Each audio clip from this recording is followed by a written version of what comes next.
मेरे को समय नहीं मिला।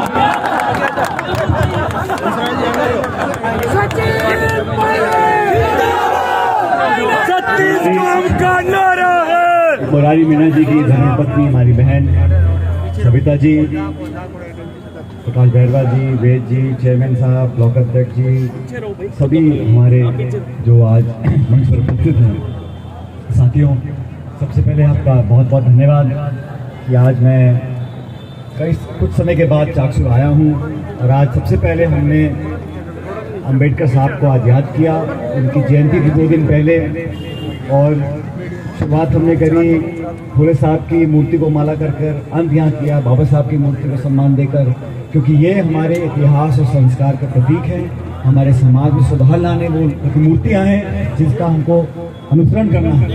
लेकिन आज 3-4 दिन बचे हैं, 19 तारीख को वोट पड़ेंगे, कल चुनाव प्रचार का आखिरी दिन है। और जिस दिन नामांकन हुआ था मुरारी जी का दौसा में, तब से लेकर आज तक सभी कार्यकर्ताओं ने एक ऐसा माहौल बनाया है कि पूरे देश प्रदेश में चर्चा हो रही है कि सबसे बेहतर प्रचार, सबसे बेहतर माहौल दौसा लोकसभा क्षेत्र में है। इसके लिए आप सबको मैं धन्यवाद देना चाहता हूँ।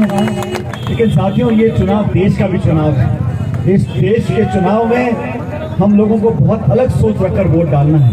वोट तो पार्षद का भी पड़ता है, CRDR का पड़ता है, प्रधान प्रमुख MLA का, लेकिन ये चुनाव पूरे देश का है। और मैं कई राज्यों में गया हूँ। आज मैं उधमपुर जम्मू में था, उससे पहले छत्तीसगढ़ में था, महाराष्ट्र, तमिलनाडु, पंजाब, हरियाणा, हर जगह 10 साल के सरकार की रिपोर्ट कार्ड को लोग चर्चा करते हैं। पहले बोलते थे 2014 में महंगाई खत्म कर देंगे, कालाधन खत्म कर देंगे, बेरोजगारी खत्म कर देंगे। अब क्या बोल रहे हैं? 2047 में, कौन सा काल बता रहे हैं इसको? अमृत काल चल रहा है। और 2047 में, अरे भाई 10 साल का समय जनता ने दिया और पूरा बहुमत देगी बीजेपी की सरकार बनी थी।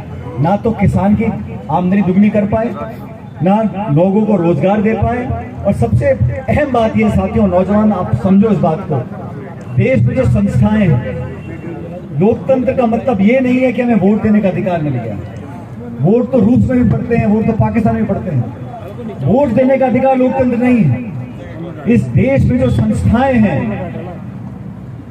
उन संस्थाओं की विश्वसनीयता बनी रहे, कोर्ट कचहरी की, निर्वाचन आयोग की, ऐसी संस्थाएं जो संवैधानिक संस्थाएं हैं, उनकी स्वच्छता, उनकी पारदर्शिता, उनकी विश्वसनीयता बनी रहती है, तभी लोकतंत्र कायम है, लोकतंत्र मजबूत है। देश की संसद में 147 सांसदों को निलंबित कर दो एक दिन में 147 सांसदों को निलंबित कर दो, पीछे से कानून पारित करा दो। ये कहाँ का लोकतंत्र है? कांग्रेस पार्टी विपक्ष में जरूर है, लेकिन सबसे बड़ी पार्टी देश में विपक्ष की पार्टी है। कांग्रेस के खातों को सीज कर दो। 1994 का कोई नोटिस आया था इनकम टैक्स, उसका बहाना लेके कांग्रेस के खाते बंद कर दिए। चुनाव के दौरान आचार संहिता का उल्लंघन हो रहा है, मुख्यमंत्री को जेल में डाल रहे हैं। ये तो हाल 300 पार का है, और कहीं 400 पार होगा तो क्या होगा? ये अहंकार और घमंड इतना है साथियों, चुनाव में हार जीत होती रहती है।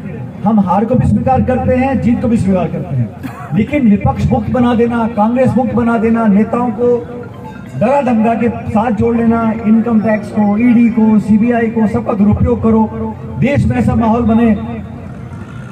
महंगाई आसमान छू रही है, पढ़े लिखे शिक्षित नौजवान दर भटक रहे हैं, कोई पूछने वाला नहीं है। किस भाजपा के नेता ने आज तक ऐसा भाषण दिया हो कि मैं महंगाई कम करने की कोशिश भी करूंगा? सुना आपने किसी भाषण देता? कोई मतलब नहीं है। आप बोलो महंगाई बढ़ गई, बेरोजगारी बढ़ गई, उद्योग बंद हो रहे हैं, वो कहते हैं मंदिर बन गया, मस्जिद की बात कर लो, हिंदू की, मुसलमान की, हिंदुस्तान की, पाकिस्तान की। लेकिन खाद, बीज, तेल, पानी, हमारी पार्टी ने घोषणा करी है, सरकार बनेगी तो MSP फसल की खरीद होती है। मेरे किसान परिवार के बहुत लड़के बैठे हैं, देख रहे हैं, फसल खरीद पे कानून बनाना हमने घोषणा करी है। कांग्रेस पार्टी ने कहा सरकार बनेगी तो हम खरीद पे कानून बनाएंगे, हमने घोषणा करी। नरेगा पे 400 रुपए की दिहाड़ी रोज की होगी, 30 लाख पद भरे जाएंगे, लोगों को ताकत मिलेगी, नौजवानों को 1 साल की नौकरी का कानून। ये कहने की बातें हैं, जब हमारी सरकार थी, आप सब जानते हो, इस देश में सरकार पहले भी थी, कांग्रेस की, गैर कांग्रेस की। किस सरकार ने रोजगार का कानून बनाया? ये नरेगा को हम अब भूल जाते हैं, लेकिन नरेगा का कानून कांग्रेस सरकार ने बनाया था। जब अकाल पड़ता है, सूखा पड़ता है, पलायन गांव में होते हैं, तो दिहाड़ी कहाँ से, पेट कहाँ से पलता है? फिर नरेगा में 100 दिन का रोजगार का कानून हमारी सरकार ने बनाया। आज कांग्रेस पार्टी बोलती है शिक्षित बेरोजगारों को कि 1 साल की नौकरी, पहली नौकरी पक्की का वादा कांग्रेस पार्टी ने किया। बीजेपी के वादे सुनो आप, 2047 में फलाना कर देंगे, ढिमकाना कर देंगे। अरे तुमने बाप 10 साल में क्या किया पहले बताओ मेरे को। 10 साल सरकार रही। तो मेरा आपसे निवेदन है, ये चुनाव देश के चुनाव है। सरकार हम नहीं बना पाए राजस्थान में, उस बात का खेद हमें, और दुर्भाग्य से 30 साल से यही हो रहा है। हम सरकार बनाते हैं, 5 साल फिर उतर जाते हैं, फिर सरकार बनाते हैं, फिर उतर जाते हैं। लेकिन ये देश के चुनाव है। और जैसा मंच पे भी बैरवा साहब ने कहा, सोलंकी जी ने कहा, हम सब मिलकर आज छोड़ दें मेरे मन में क्या है, तुम्हारे मन में क्या। आज देश का, लोकतंत्र का, भविष्य का सवाल है। और मैं तो चाकसू के साथियों से बोलना चाहता हूँ, पिछले चुनाव में हमारी बहन सविता जी को पार्टी ने टिकट दिया था। उस टाइम सरकार हमारी थी, हमारी पार नहीं पड़ी। पूरे प्रदेश में सबसे कम अंतर से अगर कोई हारी थी, सविता जी हारी थी। लेकिन सविता जी सांसद नहीं बन पाई, लेकिन सविता जी मुरारी मीणा की सांसद बनेंगे, बनेंगे, बनेंगे।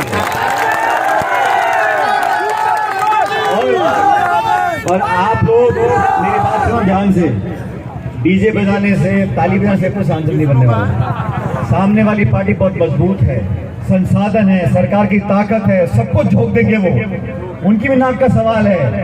सारे नेता घूम रहे हैं गाँव में, दिन के 30-30